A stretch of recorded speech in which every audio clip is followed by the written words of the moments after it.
আসসালামু আলাইকুম, আমি নূর আলম। আর আজ আমি খুবই আনন্দিত কারণ আমি গ্লোবাল ডিবেট ফোরামের একজন প্রতিনিধি হিসেবে আমার যাত্রা শুরু করেছি। এই ভিডিওতে আমি শেয়ার করতে চাই বিতর্ক সম্পর্কে আমার দৃষ্টিভঙ্গি, এর গুরুত্ব এবং কেন আমি বিতর্কে যুক্ত হয়েছি। অনেকেই মনে করেন বিতর্ক মানে হচ্ছে কাউকে হারানোর চেষ্টা বা ঝগড়া করার একটি উপায়, কিন্তু আসলে বিতর্ক তার চেয়েও অনেক অনেক বেশি। বিতর্ক হলো যুক্তির অনুশীলন, ভিন্ন মতের প্রতি শ্রদ্ধা আর চিন্তার গভীরতা খুঁজে পাওয়ার একটি অসাধারণ মাধ্যম।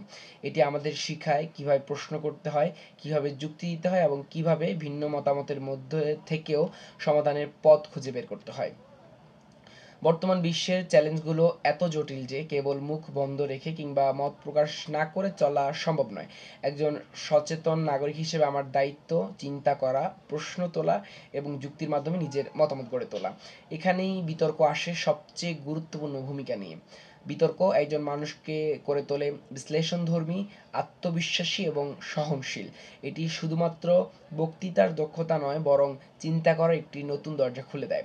বিতর্ক মানুষকে শিখায় কিভাবে যুক্তি দিয়ে কথা বলতে হয়, কিভাবে আবেগ নয় বরং তথ্য ও বাস্তবতাকে সামনে রেখে যুক্তি তৈরি করতে হয়।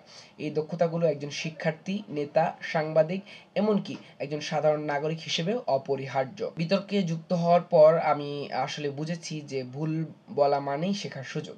আমি বুঝেছি কথা বলার সাহসই প্রথম ধাপ পরিবর্তনের। এখন আমি আর শুধু শুনি না, বরং কথা বলি, ভেবে বলি, তথ্য দিয়ে বলি, শ্রদ্ধা রেখে বলি।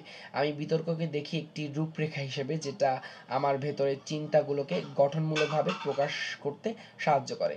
এটি কেবল আত্মবিশ্বাস বাড়ায়নি, বরং আমাকে একজন সচেতন মানুষ হতে শিখিয়েছে। আমরা যারা তরুণ, আমাদের কণ্ঠস্বরে লুকিয়ে আছে আগামী দিনের সম্ভাবনা। বিতর্ক সেই কণ্ঠস্বরকে শানিত করে, তৈরি করে ভবিষ্যতের নেতৃত্ব।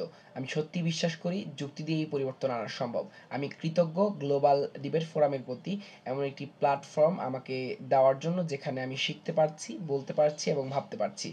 আশা করি আমার এই যাত্রা আরও অনেককে উৎসাহিত করবে যুক্তির আলোয় হাঁটতে এবং নিজের চিন্তাগুলোকে কণ্ঠ দিতে। ধন্যবাদ সবাইকে।